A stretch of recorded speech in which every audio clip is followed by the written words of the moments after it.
The House will be in order. Pursuant to Clause 4 of Rule 1, the following enrolled bill was signed by the Speaker on Thursday, December 19, 2024. H.R. 5009, a bill to authorize appropriations for the fiscal year 2025 for military activities of the Department of Defense for military construction and for defense activities of the Department of Energy to prescribe military personnel strengths for such fiscal year and for other purposes. The Chair lays before the House a communication. The Honorable the Speaker, House of Representatives, sir. Pursuant to the permission granted in Clause 2H of Rule 2 of the Rules of the U.S. House of Representatives, the clerk received the following message from the Secretary of the Senate on December 19, 2024 at 2:49 p.m. that the Senate agrees to the House amendment to the bill, Senate 709, Senate 3791, Senate 4367, that the Senate agreed to Senate Concurrent Resolution 46, that the Senate passed Senate 432, Senate 608, Senate 961, Senate 1059, Senate 1088, Senate 1760, Senate 2018, Senate 2042, Senate 2151, Senate 2615, Appointment, National Commission on the Future of the Navy. Signed sincerely, Kevin F. McCumber, Acting Clerk. Chair lays before the House a communication. To the Congress of the United States. The Honorable, the Speaker, House of Representatives, sir.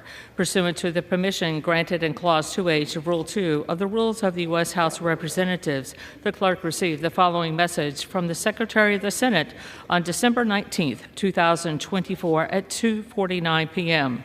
that the Senate passed Senate 2620, Senate 2742, Senate 3123, Senate 4129, Senate 4209, Senate 4511, Senate 4607, Senate 4994, Senate 5000, Senate 5125, Senate 5136, Senate 5595, that the Senate pass without amendment H.R. 5443, H.R. 6062, H.R. 8666.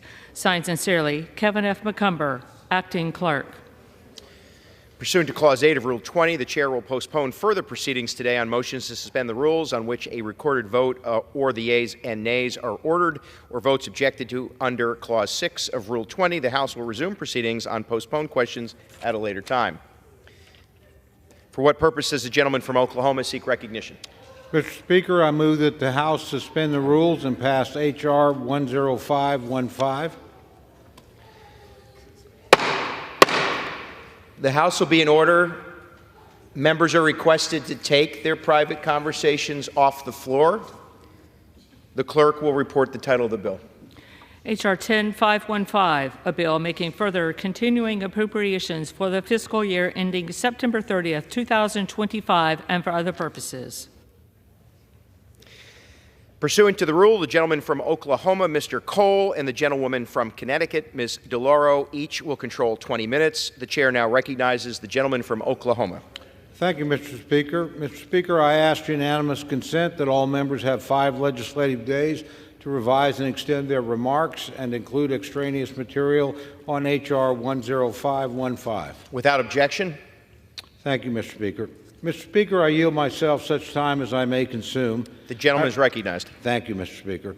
I rise today in support of H.R. 10515, the American Relief Act of 2025. As the 118th Congress draws to a close, it's natural to use these final days to reflect on our work. Though we've accomplished much over the last 2 years, there's more to be done. First and foremost, we need to ensure that the government remains open and operating to provide needed services for Americans. It's why I stand before you. With government funding running out, it's our duty to act.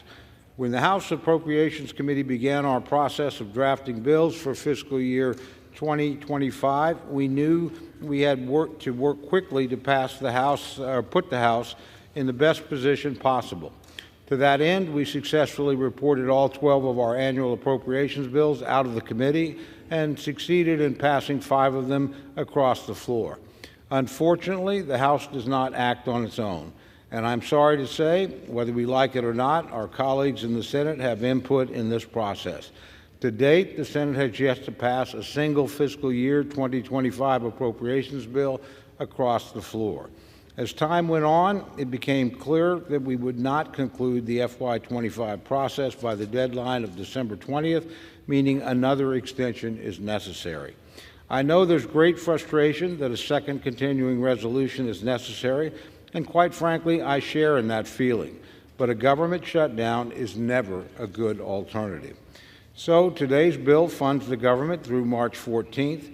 This will allow Republicans to engage President Trump as we negotiate a final year funding bills that fulfill the mandate of the American people and our America First agenda. Further, this route ensures that there are no undue disruptions to our national security and the vital programs that our constituents rely on. Today's bill also extends out the debt limit for a further 2 years to January 20th, 2027. This will allow President-elect Trump to begin his term without needing to immediately address our national debt limit, allowing us to move forward on the many other pressing concerns of the American people. Finally, the legislation also provides much-needed relief to Americans struggling to recover from recent natural disasters. This includes destruction in my own district, which faced tornadoes that ripped through Oklahoma. From floods and droughts to wildfires and other storms, communities across the United States have suffered. These realities have been grim. I recently visited North Carolina at the invitation of my good friend and fellow Appropriations Committee member, Chuck Edwards, and saw with my own eyes the devastation and damage caused by Hurricane Helene's catastrophic flooding. Months after the storm, countless people remain without basic necessities of life, and the region will remain affected for years to come. My takeaway from these experiences is clear. Congress must act. We need to provide the necessary disaster recovery aid for states and communities as our fellow citizens rebuild and restore. Though relief efforts are ongoing, it will be months, if not years, before life returns to normal. Additional investments necessary to provide needed assistance to our fellow Americans. Today's measure fully funds our existing relief requirements, ensuring that help and resources can get to those who desperately need them. Rural communities, particularly our farmers and ranchers, are facing a tough farm economy and the aftermath of multiple disasters, and these are prioritized in this legislation. While there's still a long road ahead for recovery efforts and rebuilding, this aid will mark a vital step forward. For these reasons, I urge all of my colleagues to vote in support of H.R. 10515, and I thank you, Mr. Speaker, and reserve the balance of my time. Gentleman reserves. Gentlewoman from Connecticut. Mr. Speaker, I yield myself such time as I may consume. Gentlewoman is recognized. I rise in strong opposition to this continuing resolution. We had a strong bipartisan, bicameral agreement among the leadership of both parties at both ends of the Capitol to avert a disastrous and pointless government shutdown, to provide desperately needed disaster aid and emergency assistance, and to provide Congress with the time required to enact full-year bills, funding bills, for fiscal year 2025. That bill was a result of a compromise. There were things in it that Democrats liked and Republicans did not. And there were things in it that Republicans liked and Democrats would have preferred to leave out. But that is the nature of government funding bills. They require compromise and the support of Democrats and Republicans that we in the House and Senate need to have in order to become a law. That was true throughout the 118th Congress, despite Republicans' repeated and failed efforts to write extreme and partisan funding bills, and that will be true in the 119th Congress as well. Yes, we were on the cusp of an agreement to move this country forward. Yesterday, a multi-billionaire with apparently no working knowledge of government or of appropriations, a self-appointed president of the United States, Elon Musk, issued a marching order for House Republicans to go against their own elected leadership and shut down the government. Soon after, Congress was on a fast track to a government shutdown. House Republicans are responsible for any harm and uncertainty brought upon the American people, and should some get their wish for a month-long government shutdown, they will be responsible for cleaning up their mess come Inauguration Day.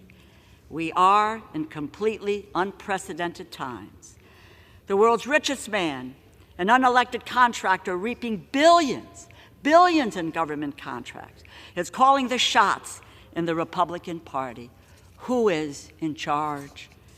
And at the behest of the world's richest man, who no one voted for, the United States Congress has been thrown into pandemonium. We had a bill on Tuesday that was the result of a year and a half of work in which had the input of Republicans and Democrats, their interests, their concerns, the needs of their constituents. This bill has no such bipartisan input, and we are considering it in mere minutes after it was released.